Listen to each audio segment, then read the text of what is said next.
What up, yo? Welcome to another episode of Bro Hype. We got Brainpower, your boy Lex One, and today's special guest, Thirstin Howl the Third. Woo! Wait a minute, man. We got to give Thirstin the proper intro. The Polo man, Rican. Listen, yo, we got to do the proper introduction for this man right now. Bro Hype. Brainpower is right here with my man Lex One. Shout out to Delicious Again Peter out there in the UK. But right about this time, I'm going to introduce you to a true fashion icon.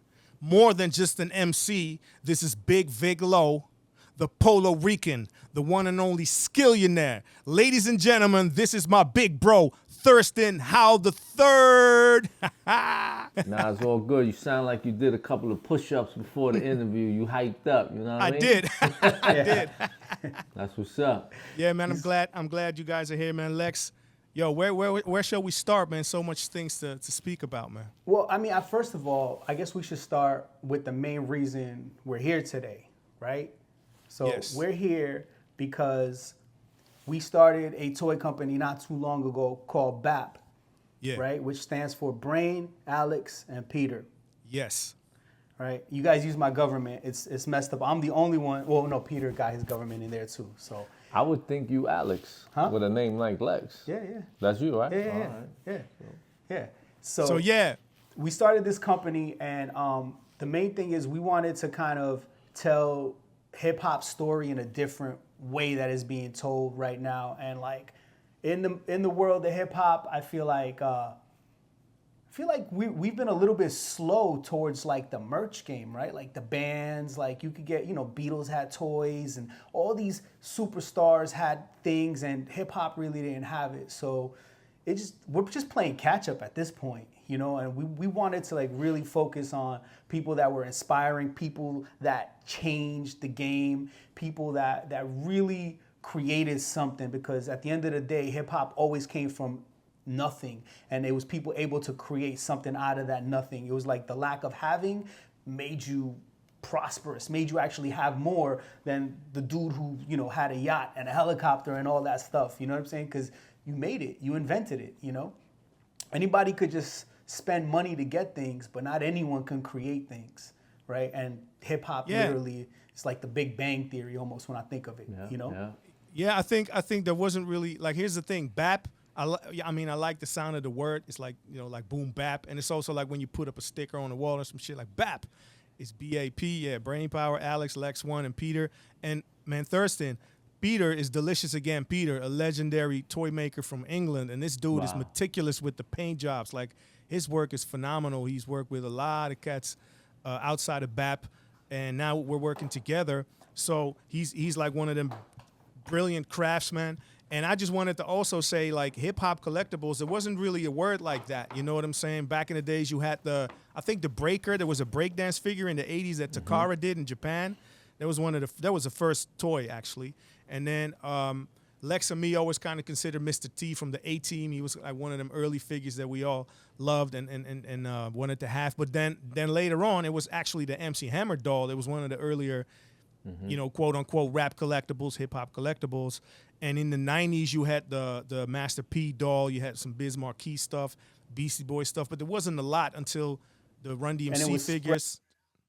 It was 10 years between things, So there wasn't, and it was crazy because hip hop's been popular since it started. It's been popular, So it just blows my mind that those things didn't exist, And then in like early zeros, it was Run DMC that came out with a lot of Mesco sets. The Legos too. Yeah, the Mezits, the Mesco, and then was that Lego? It was no Lego, I think. No Run DMC. No, Lego. it was the Mesco, like you said. Yeah, the Mesco, Mezits. Yeah. And then I actually have that set.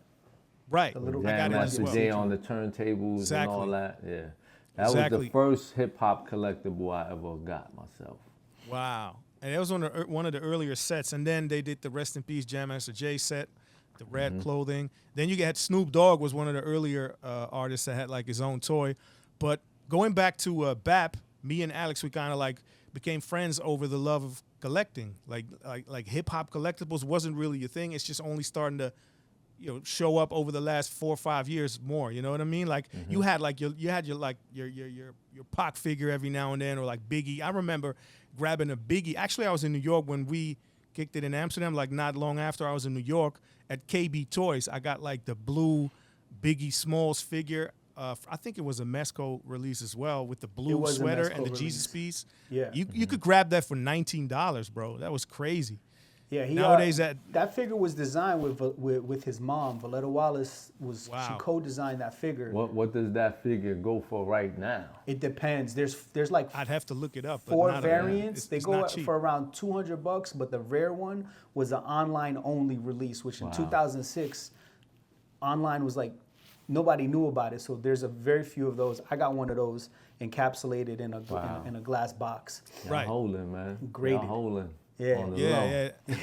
For real. But and so anyway, so we bonded over that, and then and it was more. It's a thing like, listen, man, Thirstin. It's like also for me and Lex and Peter. It's a way to give back to the culture, just to bring like a dope product to the artist directly, make sure it's officially licensed, have the right deal behind the scenes, and also like marketing is not an afterthought. We just go in all the way. The creative process is in conjunction with the artist, and it's also a way to give back, to do shit properly, because I'm an artist myself, so it's also a way showing love to the culture and an homage to the artists that we work with. So Nah, I appreciate being a part of it, man, and I appreciate you guys even considering me, man, to have me part of this lineup, You were one of the first, what I'm saying, we thought about, what I'm saying, because your history kind of encapsulates everything that we're about, you know what I'm saying, and it's anyone could do, one of the common people that are just super famous, right? Mm-hmm.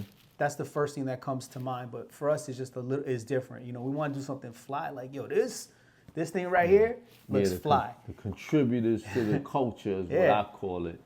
Yep. The motherfuckers who go hard regardless of the situation and all that. We talking decades of work. No matter who acknowledges it, no matter if money's being made or not, the motherfuckers are going hard for the culture. Yeah, exactly. 100%. There's a bunch of us who's like that. We the warriors of this shit. Yeah, man. Totally salute that. Like you said that, right? You're a hip-hop fiend. I'm a fiend. Yeah. Like when people ask me about it, the best way I could describe what I do and, how I love is I'm a crackhead. That's the best way I can say. I'm a crackhead for what I do. So if you see the route a crackhead will go to get their crack, that's how I am for hip hop. Or to create hip hop or to be creative, I'm doing crackhead shit. I'll spend days in the studio without bathing and eating because I'm so focused on getting shit done, man. This is how it is. Yeah, and it's man, I love that. I mean, you are a hip-hop fiend. You always say that in interviews. And I just before we talk about the figure more, I do want to touch on the fact that you're such like a elite lyricist to me, you know what I'm saying? Like there's a bunch of MCs that are really living this artist life in the sense of like pure, like brilliant lyricism like yourself. And obviously the first time I heard of you was in the mid to late 90s when you were involved with the Rap Olympics.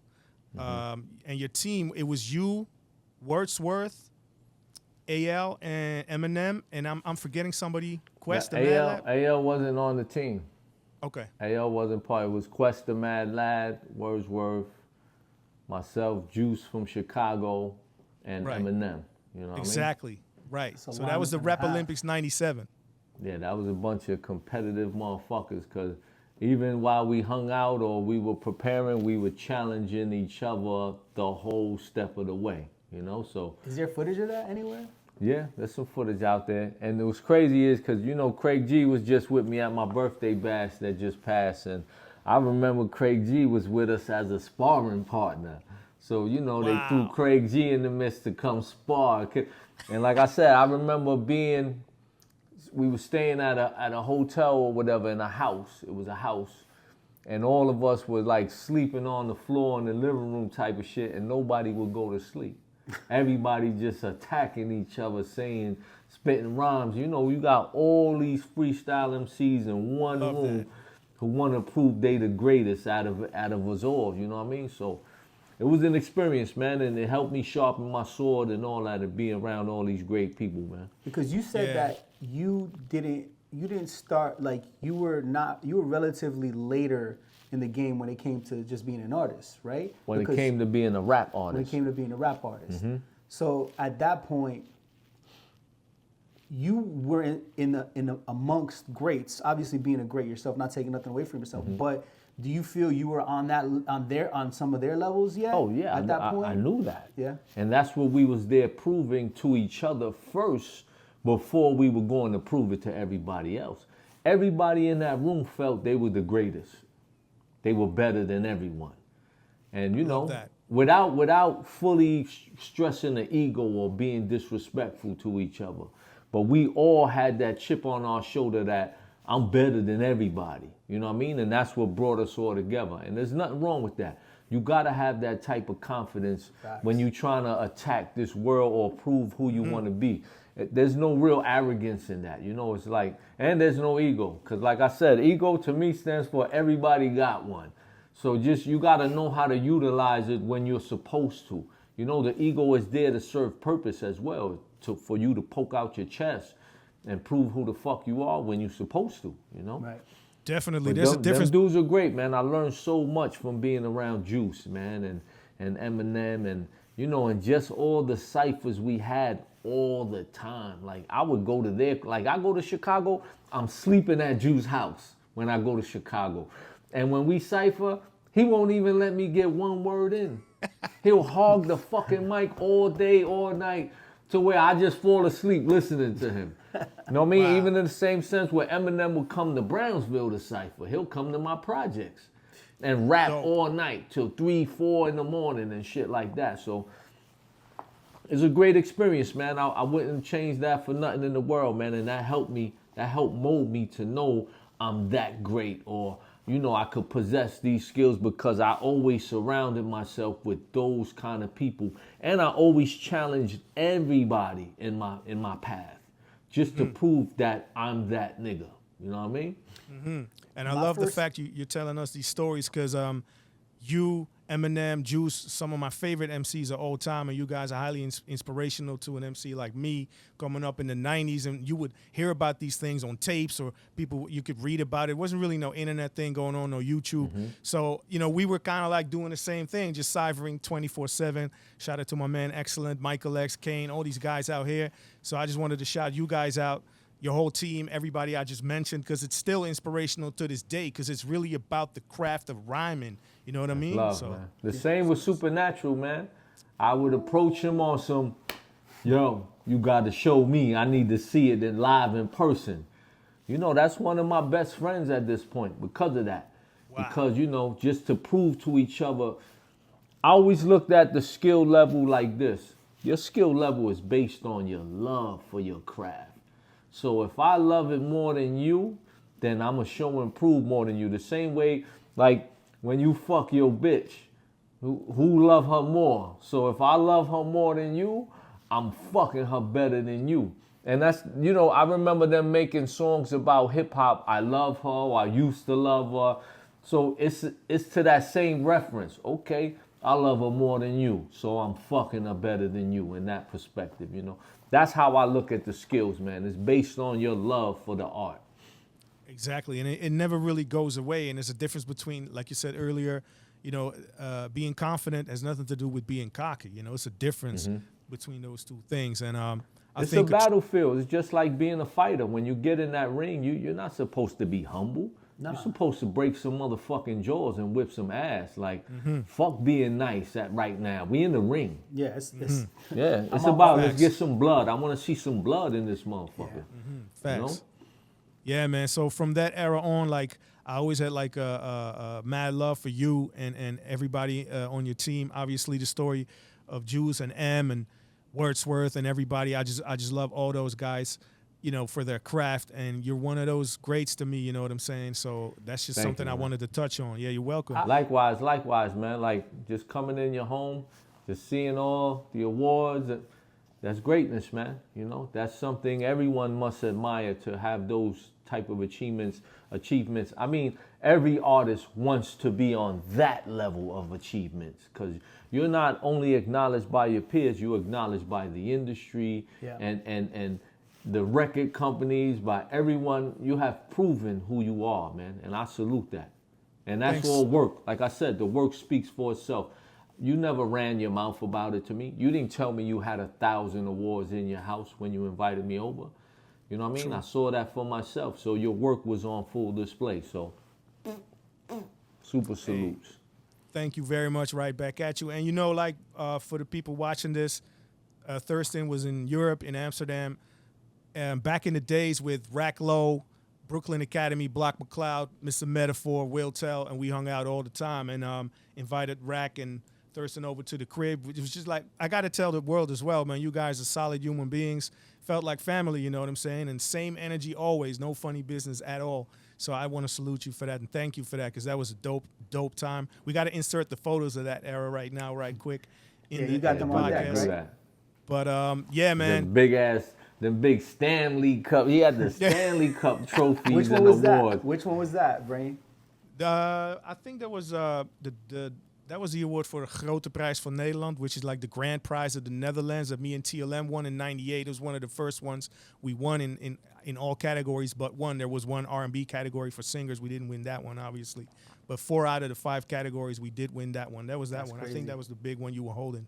But Yeah, aside from the that was awards, Stanley man. Cup, man, I wanted to put my drink in that motherfucker and sip out of it. Yo. Didn't we actually do it? No, we didn't do that, right? We Nah, we ain't do it, man. That's hilarious. But yo, and also we hung out at Fat Beats. Fat Beats Amsterdam was still around here, around this way. We hit the studio, and man, it was just all love, you know. And even when I ran into you guys at that venue, like it was real solid family love and respect. So that's really dope, man, Thirstin. And it's great that we can collaborate today in this era and in this year with a brand new release. That is the BAP figure that's dropping. We're going to talk we about making that history right now. There's history. You know, Definitely, man. It's definitely history. And, you know, one of the reasons that I gravitated towards the action figures of hip hop is like coming up when I was a kid, right? And I heard all these artists for the first time. I started listening to hip hop around 91, right?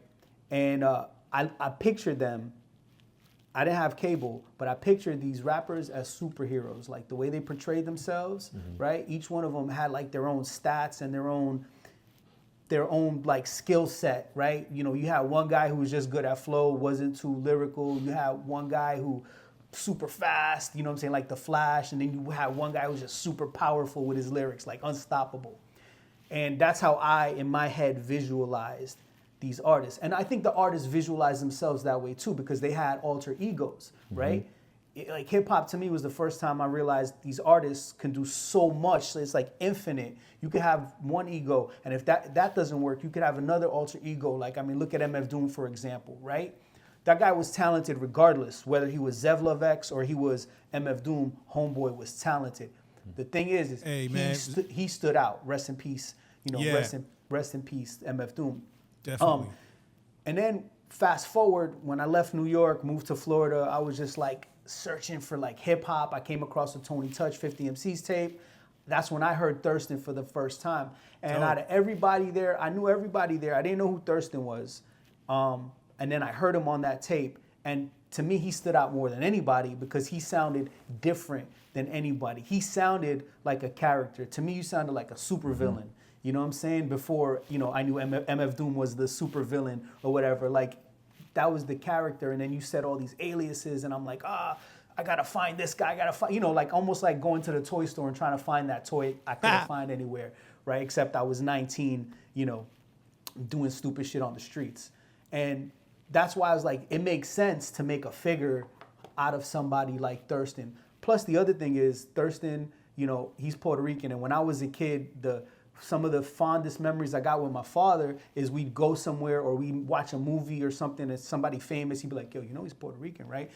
And until then, I never had pride really in, you know, of my heritage because I'm mixed race, right? So it's very difficult. I don't know if my parents they weren't proud people or whatever of where they came from, or it wasn't just like put into me, but like hearing my father say that. So then when I hear Big Pun, and I hear Thirstin, I hear Chino, you know, I hear Fat Joe.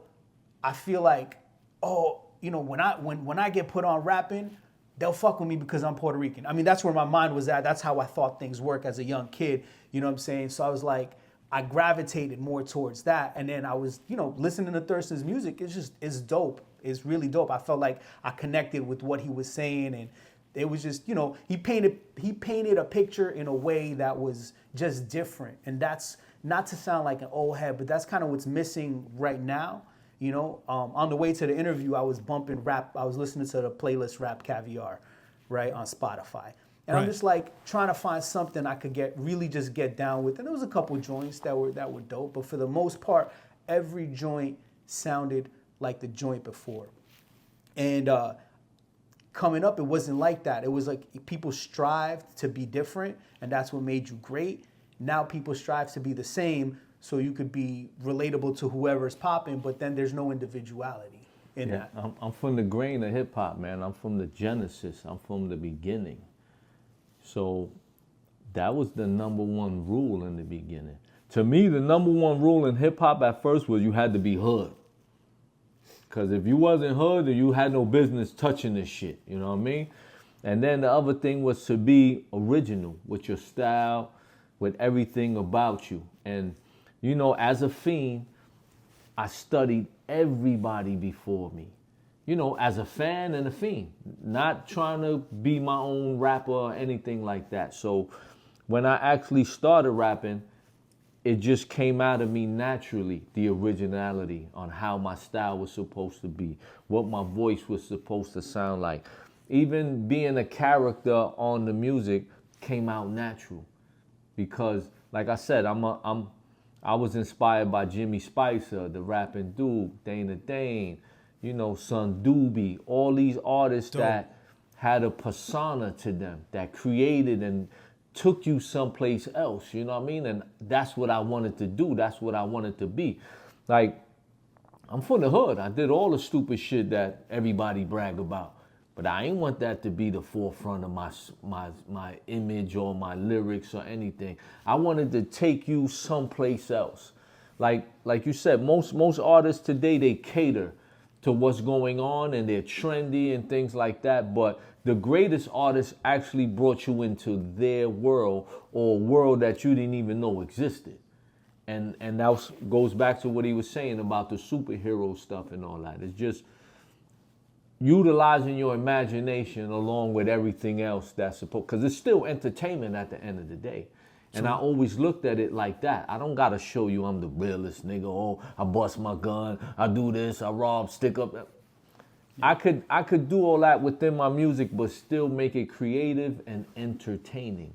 And that's what a lot of people lack, because everybody focuses so much on being hard and looking a certain way. Which we can't let that slide. We can't let that slide because, the emphasis is always on that. Is always on the negative, on the negative, on the negative. But I think what you do and just hearing you, I watched a bunch of interviews for the last week coming up here. I just want, and you're very consistent. Even from the first time when we spoke in 2000, I believe it was 2013, 2012, you told me, I don't want to focus on the negative. I'm reformed. I'm a changed person. And I don't think that's celebrated enough, and I don't think that's spoken about enough, because if you've been down those dark roads and you've been through some shit in your life, it's very hard to escape that mentality. Half of my friends are dead. The other half are in jail or been in and out of jail. You know what I'm saying? They're career institutionalists, and they can't leave that. It's hard to lose that mindset. When a person's depressed, it's hard for them to be undepressed. When a person, thinks one way, it's hard for them to unthink that way ever. And you do that, and you actively speak on that. You focus on that, and I think that's super admirable, because a lot of people don't. I had a friend in and out of jail, his whole adult life, probation, parole, all the time. And he switched the way he thought. He became friends with judges and lawyers and was able to beat all of that and get it all out of his life and completely 180. But I have friends in his same situation who just never left, and they just couldn't change. So, salute to you for that. I think that's a very positive, incredible thing. My question is regarding to that, how did you come to that point where you're just like, nah, bro, this ain't cool, this ain't it, You know what I'm saying? I'm me. I can't change my past. You know what I'm saying? That past makes me who I am. But how did you just drop it and become such like a positive, person just to be able to flip it all? I mean, I believe I was always this person, but at the same time, circumstances and consequences woke me the fuck up. I faced a lot of the consequences for my actions that put me in those "you're never going home again" situations, or okay, you're on your deathbed situations. Like, those are the things that actually, helped to change or helped me to evolve. But even in that same sense, when I decided to make those changes, there were people that came into my life that helped facilitate it. There were programs I was put through, even being incarcerated and all that. I went through several programs of anti-violence, decision-making processes, and everything to help reshape or reprogram you. So I got to credit more than just myself. I got to credit everyone who stepped in. I credit MTV Productions, getting a job at MTV while being on work release. Yeah, how did that even come about? They gave you a chance, Well, like I said, I was on the work release program, and I was a part of the American Foundation for Social Change. That was Jim Brown's program, the Football Hall of Famer. So being in that program, it was a mandatory thing for me to be in the program. But I really participated while being in the program. So on my graduation day, the facilitator came to me and asked me would I be interested in being a facilitator and teaching the program in other prisons and things like that, because you had to be, part of your peers. They needed someone who was just like everyone else, to get access to the people, because they're not going to believe just anybody. Right. So from that perspective, I got introduced to MTV through someone else, because MTV was sent a form or pamphlet saying, to help these other individuals through a program called the Street Lights Production Assistant Program. And there was a woman at MTV who received that pamphlet. Her name was Christina Norman. She was actually the president and head of MTV for a while. And they decided to help someone. And I was that someone. Wow. I was the person introduced to them. They didn't know it was me at first, but when they accepted and said, hey, yeah, we'll offer someone a job here or something. So I was the person that was sent there to work for free. And it just, I'm a dude from the projects. That's crazy. I'm a dude in prison. And I'm over here working at MTV. That's and wild. My first day ever, I worked at the MTV Beach House in the Hamptons. That's wild. Wow. I'm this big cock diesel dude. You could tell I just came out of jail. But all I did was do my job. Like every other time, I did the work. And the work spoke for me, because I never really opened my mouth to anyone. I never said who I was. I never portrayed. I never told them about my prison experience. I never did any of that. And everybody knew I came from prison. But I just did the work. And that's what carried me through all the years that I was there. I was there almost 10 years, man. That's wild. As an employee, So was it hard for you to be there and be Amazing around story. all those people and not be like, yo, let's rap, let's do a song, let's anything like that? Or did No, that slip? I battled everybody that I got my hands on. Yo, you said you battled Coolio in the elevator. Battled Coolio. Can you tell us about that real quick? I think it was 1995. It was the Fashionably Loud program. It's like a big event, Fashionably Loud, big fashion show, runway things. I believe it was at the New Yorker Hotel in Midtown Manhattan. So, I'm on the walkie. I'm a production assistant. So most of the other production assistants, they know I love to battle dudes. So when they pull up, call me on the walkie and let me know they pulling up. So my dude, Chris Flumacher, right? I worked with him a lot. One of my brothers at MTV. He was like, yo, Coolio's here. Somebody got to escort him up on the freight elevator. So, they also need somebody to operate the freight elevator. So I'm like, hold that down. I'm going to come work the freight elevator, right? So when Coolio showed up, he had a whole mob of West Coast dudes with him. So I went by myself, you know, incognito. I'm not dressed like a rapper. I look like a worker. I came to work. I'm doing in production mode. So we get in the elevator. I close the door. I lock it. I hit the floor. I was like, yo, Coolio, what's up? You want to battle? So he was like, yo, you surrounded by a whole bunch of West Coast dudes. What you mean? I was like, it don't matter. Let's get it popping. And Coolio spit immediately. He didn't question nothing. He didn't. Yo. And just to reiterate it, I was a Coolio fan even before that, because while, you know, serving time in prison, I would buy the WC and the Mad Circle tapes. Shout out to Dub C, that's big bro as well, man. Dub C and the Mad Circle. To me, Coolio was the best rapper within the group. I always liked his stuff and his skills and all that. So I knew he wasn't just a commercialized rapper like you know, the hit songs he had. I knew there was more to him.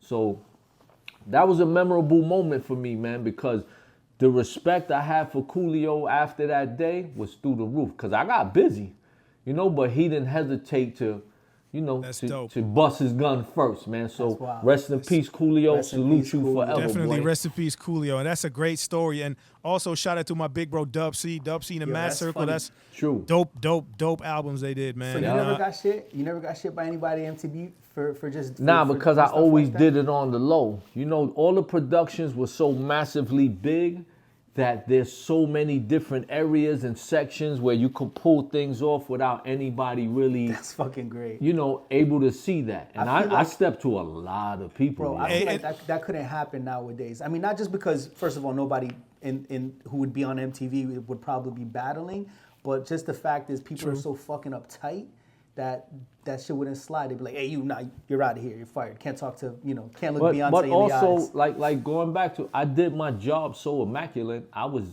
depended on. So nobody's trying to get rid of me. Whatever I could do, I'm well needed. I make sure things cannot function the same way without my involvement for whatever position I'm playing. So even if I'm the guy who makes the coffee, I make the best motherfucking coffee you ever had in your life, and ain't nobody gonna make it better than me. So you're gonna think twice before you get rid of me. You know what I mean? I hear that. Hey, and listen, is there anybody you battled that you didn't speak on before? That you can share when I used to, you know, be outside the tunnel waiting for the rappers, there was a lot of rappers that came through that, you know, I would really step to and be like, what's up with the battle? I remember Pudgy the Fat Bastard. We went at it for a while. I remember one night, Fat Joe and Melly Mel, we was on a payphone on the corner, and I was like, what's up with the battle? And, you know, they laughed it off on me, but I still stood there and freestyled for them and got busy. Because, you know, when I was battling, I was only spitting off the head. I wasn't really writing no written stuff. You know, but there was a lot, man. A lot of dudes that really would go head to head, man, and not give a fuck. I love that, man. So listen, going back to the superhero story, you guys, you got him? Huh? Yeah, I hear you. Okay. You hear me? Okay. I hear you. So going back to the superhero angle, when we're speaking about the figure, as an MC, your style is so unique. There's nobody like you. It's also the cadence, your tone of voice, you know, all the things that make up for a great MC. But it's also your style. Obviously, the fashion, but the way you rock it, though. It's even in this book. Anybody wants to learn more, go pick up this book, the Polo Shirt book. It has a phenomenal picture of Thirstin Howl in there. Let me show real quick with this wonderful family. You know what I'm saying? And you also drop some knowledge on how to rock polo, and you give some insight, advice on how to make it look extra fresh. Can you elaborate on your originality fashion-wise, like, you know what I'm saying, relating to this figure as well? I mean, most of my style of fashion comes from the lack of. You know, when I didn't have anything and I know how to put anything together or make anything look good. Even in one of my previous interviews, I said the way I used to wear my jail suit and put a polo patch on it, a motherfucker in jail with me who's wearing the same exact jail suit would think my shit was polo. I'm like, you're wearing the same shit I got on. I just put a patch on it, but they were convinced that it was made by Polo. You know, so it has more to do with your persona and who you are and how you know, put your pieces together and how you wear them. I could be in the same room with someone who has on the same exact outfit, and we're gonna look totally different, because the man makes the clothes don't make the man. And that's what separates everyone on how they put their shit together. You know, even for me, like I said, even if I'm butt-ass naked, I'm fly as a motherfucker. I got more logos on my body than the clothes actually have and shit like that. So it's all about you, you know, your upbringing, what I've been through, you know, knowing when I didn't have it and people laughed at me for what I didn't have, or when my sneakers would run down. So you learn to be extreme with your style and your fashion. You learn not to step out anywhere half-assed. So when I came into hip-hop and the rap game, I came as myself. You know, my first cover ever was the Brooklyn Hard Rock cover. And, you know, I remember the reaction so many people had. It's legendary. My cover had nothing to do with the song, and some people didn't know why my cover was the way it was. I'm showing you who I am. You know what I mean? So that's what I focus on, man. Being me, being myself, you know. And that's what everyone should do, you know, because it was the detail too, man. Like the detail shows throughout the outfit, and it's little details which people pick up on subconsciously, and that what makes them gravitate to it. And when we did this figure, I got to give you props, because you actually pushed us as a company to hit a new level, you know, of originality and detail and doing things different. Because you know, just like the music, just like the fashion, we want to approach these toys in a different way. And like, there's no one better to do it with you, and your attention to detail pushed us above and beyond. Like, there's some things on this figure that are there that are not visible to the human eye, but if you were able to get a macro lens or a magnifier to see, there's detail in this with logos and patches and things that are actually the same to the T of what you're wearing. You know what I'm saying? I mean, literally, Peter had to get these transfers and use tweezers and a magnifier and place each one by hand. Each figure has a total of 8 transfers. At that size, we're talking millimeters. When I did a test print of these at the crib, bro, I'm like, I don't even know if I can't see these. Like, I didn't even know if they would come out right, because my eye literally couldn't see them, you know. And and they came out and it looks incredible, man. So salute to you for that. Thank you. That's definitely, I want to add something to that, because like, let it be known, Lex, me, and Peter, we're like collector freaks. Like I'm a hip hop fiend like you, Thirstin, but I'm also a collector fiend. Like head sculpts, likability, you know, likeness, like the colorway needs to be correct. And you are an artist, you know exactly what you want, and it has to be like this. The jacket has to be like that. The backpack must be like this, And the level of detail that we put into this wasn't enough. And then we all stepped our game up, and we did a prototype, and then we did a completely different figure that wound up to be the figure that's now being released. So we developed for months and months to deliver to you what you really wanted to see. And I want to commend you for that, because we are like freaks, but like, we love doing this. Like, nah, he's right. And the beard, and then the way his eyes look, and then the hand paint job, this, and the kicks. It looked just like me, man. And because, we approach it like a statue almost, not like it's a pretty small art figure, but we approached it like it was like a 12-inch statue, so you could get more detail in there. Well, you see, I'm a very detail-orientated person, especially when you look at my work. Look at all my visuals, you know what I mean? And I'm the dude who writes these scripts. So everything, I don't shoot a video until I have every single detail in my pocket ready to go. Everything, every prop, because it makes the difference. I don't know if you ever seen my Public Enemy music video where I turn into Public Enemy. I haven't seen it yet, no. Wow, you gotta see. So, but look at the detail. What video is that? It's called Public Enemy. Okay. I turned into Public Enemy. Me, Master Fool, S1W, you got DJ XS, that's Terminator 1, but me and Box Low did the video, but when I presented it, I came with every single detail down to the Flavor Flav clock, but a polo one. You know, the S1Ws now became women. you know, but there was so much detail.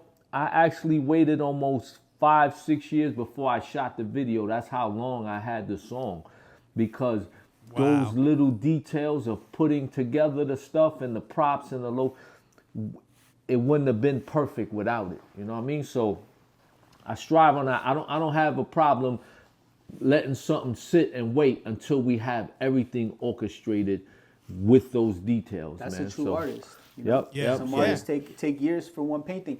And you know, that's another thing, man. Because music is so disposable nowadays, people will never think about, oh, I'm gonna go back and shoot a video from something from 10 years ago, 20 years ago. I heard you say that you don't give a fuck. I'll shoot a video for whatever I feel like it, when I feel like it. And that's the best way to approach it, because you're treating music how it needs to be treated, like a piece of art.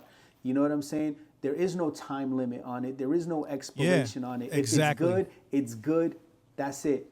Conversation over. Remember, I'm an artist I never had a record deal, right? So a lot of fans might discover me on my 8th album, but there's no timestamp on any of my albums for you to know that's my 8th album. So when you discover my 8th album and then you go to my first, not knowing that's even my first, to you, they all the first album. And that's all I wanted to get across. My music and my style is timeless as well. You know what I mean? So you can't put me in no category of this was 90s or this was 80s, or I don't fall into none of those categories, mostly because my versatility is so crazy. You cannot even predict the kind of song I'm gonna make next. So that's the approach I always have, man. And it's always based on exactly what I'm feeling. You know what I mean? Where I don't care what's going on. This is what I'm feeling. This is what I'm gonna do. And I want to add to that as well, man. Great music, great art is always timeless. Like, there's a lot of discussion, you know, like generation this and this generation now. And I think there are great artists now as well. It's just that, you know, like, it's a certain type of energy you can either tap into or not. And I do think what you guys were saying earlier, a lot of people, you know, it's more like cookie cutter. People want to be like each other, whereas back in the days, it was more like you wanted to be original, and that was like the main rule. I do want to salute all the new artists as well, and I really don't like the generational talks that are going on out here in Europe as well for years, because, you know, great music and great art is timeless, just like you said, and, you know, there is no expiration date on passion, bro. You know, like the same with the fashion. Like, if you look at like, my life has been documented forever. To me, I'm the only artist I've ever seen in every era of hip-hop fashion. I've never seen another artist have that display to show all the styles of every era. You know what I mean? And be consistent with it. But the craziest thing about the fashion, that right now in this time, in the new millennium and all that, this is the first time that every era of fashion from anywhere is accepted all at once. True. People wear styles of the roaring 20s today.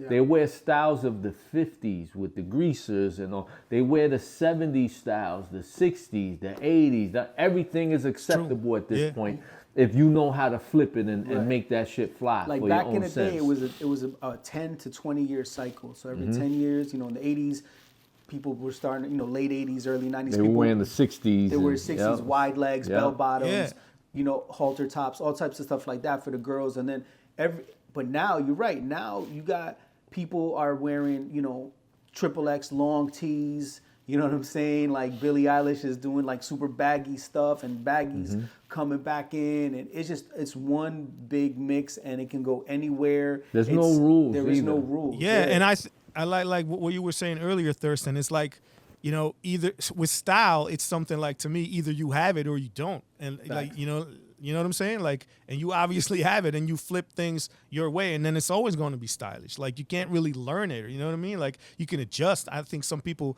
do copy things and make them their own, and then they get more styleful over the years. But I do think real style is something you either have or you don't, you know, and it has to do with energy from within, man. Personality, you know what I'm saying? It has to be in you, just like your personality. It has to be a part of you. Some of us is in our DNA. We don't even know it came from where my pops was a stylish dude. You know, he died when I was 3 years old, so I never got to see it for myself. But in all his photos and all the stories I've ever heard, he was all about his wardrobe. So I guess that was passed through my DNA, you know? Phenomenal, man. It's amazing. I know we've been going on. Brain, you got a time of how long we've been going on for?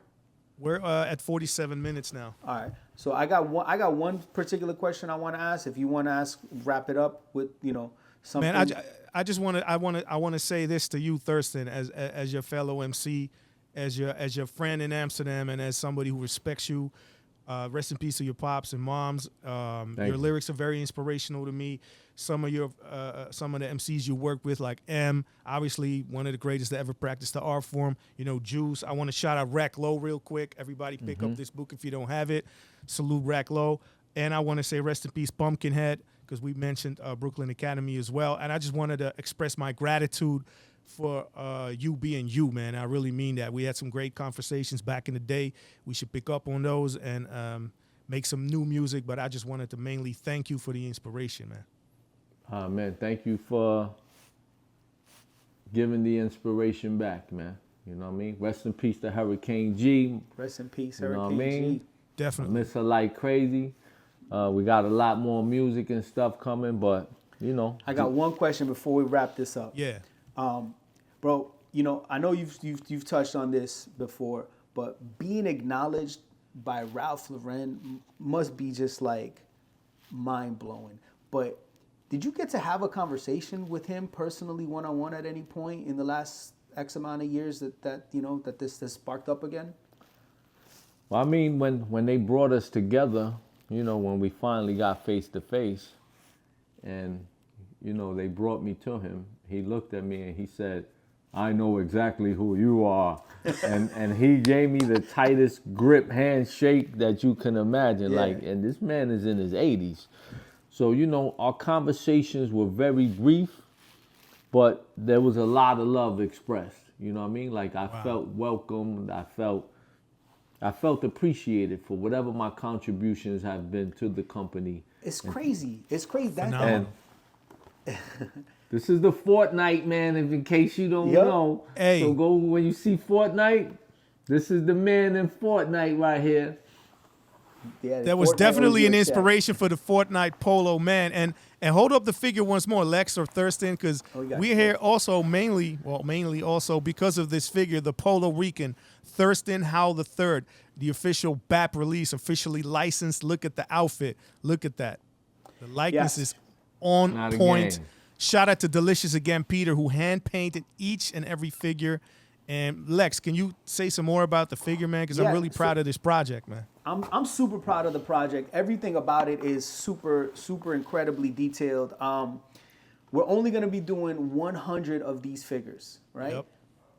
There's going to be 3 variants. There's going to be the OG colorway, which is in this outfit. There's going to be a second colorway, which is going to be only 10 of them made of that colorway. And they're each going to be signed. The 89 of these are going to be signed in a different color marker. The 10 are going to be signed in a different color marker with a different outfit. And then the 1 of 1 is going to come specially packaged, completely different out of all of them in a different outfit. And Yeah. it's also going to come with a signed card. It won't be packaged in the card, but it'll come with the signed card so you can get Thirstin's signature, and it'll be signed in a colorway that only 1 of them were signed. We really want to cater to the collectors. And the best part about this is you don't really have a say in if you can purchase this or not. No. You're just going to get lucky. It's like a blind box. So out of the orders, if you purchase one, you may end up with the 1 of 1 holy grail, low life, Thirstin Howl figure. And it's super dope. And we just want to make things exciting and make it different. And, keep it limited, keep it scarce. You know what I'm saying? Because not everybody could have that power piece, right? Mm-hmm. So listen, man, I want to add to this as a collector myself. This is how real we go about this stuff. We don't make like a second one in a different colorway for us. So I'm like, I got a couple of figures to maybe get that chase figure because we're not making them for ourselves, As a collector, it's almost like we be in a group chat and Peter be like, we can do the variant like this. Or the variant, I'm like, I need one. And then it's like, nah, B, it's just going to be one. You're going to have to cop it. So for all you collectors out there, this is like really, really a product that was made with genuine love. The chase ones are really, there's only 10 of the one chase and one of the one. Took months. And that's it, man, Thirstin. It took months. And months. this is for the culture, man. It is for the culture. Exactly. A lot of Thank people you. say for the culture and all that. You know, I only rep the culture. I don't rep the industry. I don't rep nothing but the culture, and that's what I've always done, and that's what we doing right now. So, thank you. Salute. no gimmicks and to this shit. Yeah, I want to emphasize that. I mean, what you said, what he said. And if you're watching this right now, just wherever you see this, there's probably going to be a link somewhere, so you can snoop around in the bio. You can check it in the description, in the in the comments. There will be a link wherever this is broadcasted. Officially licensed by the one and only Polo Rican. And he could verify that it's officially licensed. So He coming signed from it. Thirstin Howl himself. So you see that signature on the back, the chicken scratch. I'm writing like I got arthritis and all that. Then yeah, it's coming from me. So hey, don't sleep on this figure. There's only 100 out there, and that's it for this particular one. So yeah, man, I think we can wrap it up. And when you cop the figure and you run into me, I'll sign it again to put a double stamp on it. Whoop. So make sure you pick that up. Hey, that's phenomenal, man. Thirstin, it's a pleasure working with you and talking to you. And Likewise, Brain. Definitely, man. Hey, Lex One, my man, my brother from another mother. Yeah, man, that's Bro Hype, episode 6 or 7. It's 6, right? I think it's episode 6 It's or 7. going to be episode 6, yeah, absolutely. And yo, make sure you send me one of those Chino XL collectible joints because I need that. No That's my doubt. brother. You know what I mean? No doubt. We got you. We got you. We got you, man. Lexa got you on that, no doubt. Hey, listen, man, before we sign off, I want to say... Don't forget to mention you can order the 12-inch Thirstin Howl with the third joints as well. Oh, we're doing that exclusively. right now? Oh, for real? Hey, listen. Okay. Okay, Lex, are you going to say it? No, you got it. You got it. Okay, listen, man. This is... I didn't know we were going to do this. We were going to do this, but we're going to do it because we got the blessing of the one and only Thirstin Howl the third.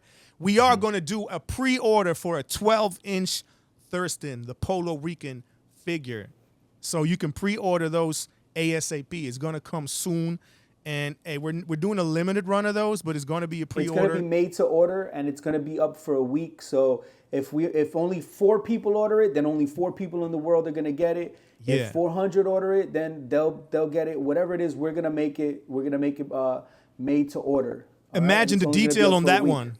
The detail on the crazy. On the regular one is phenomenal. crazy. So the detail on the bigger one is going to be super crazy. Yeah, absolutely. Man, I didn't know we were going to say that right now, but I'm for the hyped women about that, who man. buy the 12-inch one, you could actually kiss me on there. My lip details and all that. So women, make sure you step up and get this. I could sleep in the bed with you, all of that, all right? Hey, that's going to be one ill figure, man. So, yeah, man. So that's Bro Hype, Thirstin Howl the third, Lex One Brainpower. Shout out to Delicious again, Peter out there in the UK. And Yes, thanks sir. everybody for checking us out. And stay tuned for more. Thanks for watching. If you're enjoying the content, you already know what to do. Smash that like button, hit that subscribe button. Make sure to check Thirstin out on Instagram. Everywhere you can find him, he'll definitely put you on to some fly shit. And make sure to check me and Brain and Delicious again, Peter.